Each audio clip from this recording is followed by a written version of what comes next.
Hey there, quilting friends. I'm so glad you're here with me today. I've got something super exciting to share. A brand new pattern called COSMO that I think you're going to absolutely love.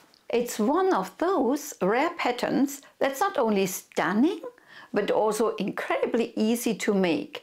Whether you're just starting out or you've been quilting for years, this pattern is going to give you so much fun. And the best part, we are using these gorgeous pre-cuts, Fat 8s from the Olive Hue collection and some fat quarters from Still More paper.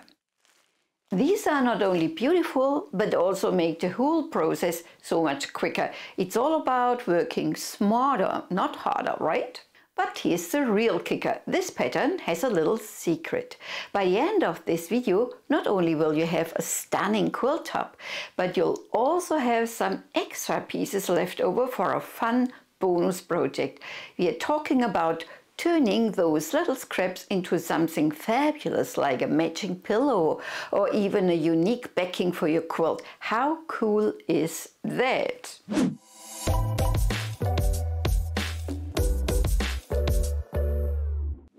Before we dive into cutting and sewing, let's take a moment to talk about what you'll need for this project. Having everything ready at the start makes the whole process smoother and honestly a lot more fun. First up, we got this beautiful Fat 8 bundle from the Olive Hue collection. Just look at these colors. They're perfect for adding that modern, fresh vibe to your quilt. To mix things up a bit, we'll also be using a few fat quarters from the Still More paper series. The contrast between these two collections is going to give your quilt that extra pop. You will also need binding fabric to finish off your quilt nicely. Don't worry, I'll have all the details and measurements in the pattern, which you can find in the link in the description box below. Now let's talk tools. You will need just your trusty ruler, a cutting mat and a sharp rotary cutter. And don't forget a marking pen.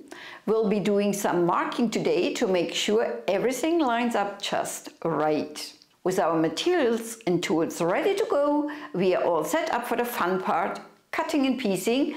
Trust me, with these pre-cuts and the right tools, you will be amazed how quickly this quilt comes together. Let's get cutting! Opening up a nicely packaged Fat 8 bundle is always so exciting. And as you can see, to have enough contrast to my low volumes, I don't need the light ones from my bundle. I just need the colorful dark ones. Once you've made your selection, go to your ironing board, give it a good press with starch, because you are then well prepared when we now start cutting.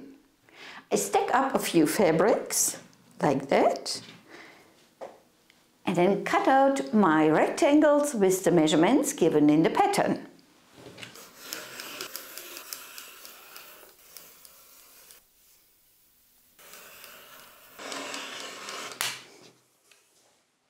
Then, when all your fabric rectangles are cut, here's a little tip that I find super helpful. Go ahead and lay them out on your design wall or whatever your surface for layout your pieces would be. This allows you to play around with the prints and bring everything in the order you want before we start sewing. It's like getting a sneak peek of your quilt before it even comes together. See how these darker prints really pop against the low volumes? Laying everything out like this helps you visualize the final quilt and ensures you're happy with the arrangement before we move on. Plus, it just looks so pretty, doesn't it? Now, when you're happy with your layout, bring your strips to the cutting table. I have mine well organized, laid out, and I start with the first low volume, right side up. And I placed my first print on top of it like an L shape so that these edges are matching. Both pieces are right sides together. Now I draw a diagonal line, 45-degree angle. This is where my seam will be. And you see, I have a lot of excess fabric which could be thrown away, or we could use that as a half square triangle, and therefore I draw a parallel line, half an inch apart, pin now both pieces together and bring it to the sewing machine where I sew on both lines.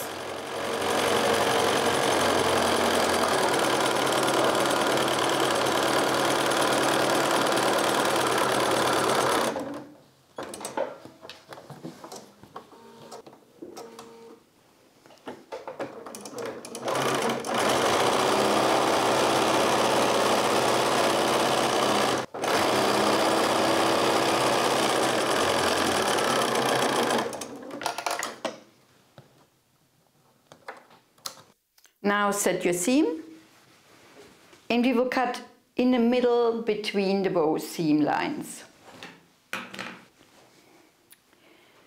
This will be a half square triangle we keep for a later project. I set it aside for now. So this is now my first seam, and I will press towards my print. And I keep that as a rule of thumb throughout my complete project, always press towards my print. The first seam is done. Now to the next one, which should have this direction, obviously. I place again a low volume, my safety pin band, right sides onto each other. Now take good care. See, if I position it like that, and I would now flip it over, okay, then we would have a mistake. So take good care to place it like that. See? Now when I flip it over, we are okay. So each time when you bring on the next piece, take it. Again, mark both parallel lines, pin it together, go to your sewing machine and make both seams, cut through in the middle, give it a good press and open it. I think by now you got the idea. And in the same manner you just sew together all your other strips. And then we will join them to form the quilt top. We have already pressed seams in alternating directions, so we get good nesting seams and have perfect matching points. I show you how.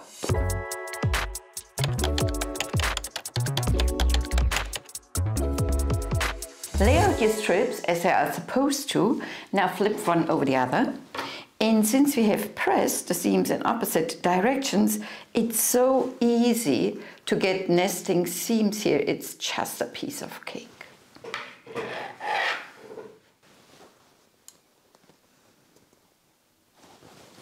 I love when things come so easily together and still look striking.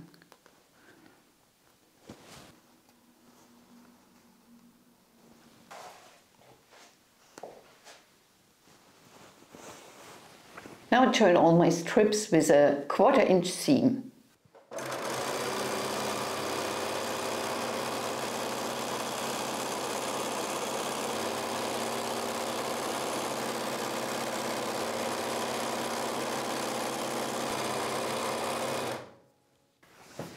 Look how perfectly it works. My quilt top is sewn together and I am so in awe of this quilt because it was so simple to sew, and with the pre-cuts my fabric selection was easy. It came together quickly and it looks just stunning. And the best of it all, we can have a bonus project too. So stay tuned because I have a couple of ideas what to do with these half square triangles. My project gave me 32 half square triangles, and it would be a pity to throw them away. They are quite large, you can do something with them. Think of maybe pillows, so you could make front and back of a large pillow. You could make a little baby blanket, just give it a border around, have the right size. Think of a table runner. But I will use mine for the backing of my quilt. So I sew them together to 3 horizontal rows on the back side to add some interest on the back side too. But before I even start to sew them together, I have to trim it all to the same size. And at this point you can decide if you go with the full size of the leftover or if you scale it a little bit down to match your idea. Now I could go with a certain width to match my quilt exactly, but I plan to hand out my quilt to my long arm service, and she needs a little bit of a wider backing. Means I make a longer row and she will trim off the squares in the end. My block log ruler comes really handy in here, and I will give you the link in the description box below.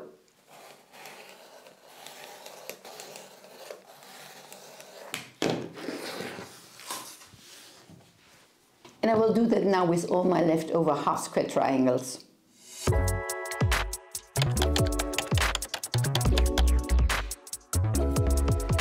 This is how I've used my half square triangles for the back side. I arranged them in a way that I achieved kind of trapezoids. Do you say so in English? You know what I mean. These shapes here. And for the quilting, I have an edge-to-edge long arm motif, which is very straight and geometric and simple to enhance the simple style of this quilt. And it looks even more delicious on the front. Let's have a look. Doesn't it look just awesome? I mean, every simple geometric long arm quilting motif will work here on this very simple minimalist COSMO quilt. And if you want to go for your own quilting on a domestic machine, for example, you could go with straight lines parallel to the seams, or you could echoing this shape here, or you could go with an irregular grid, which looks also great for any simple modern quilt. So as for the binding, as always, we have a detailed YouTube tutorial, and I will link that in the description box below. Don't forget to subscribe and ring the notification bell so you don't miss out on any next content we have to offer. And see you next time around. Bye!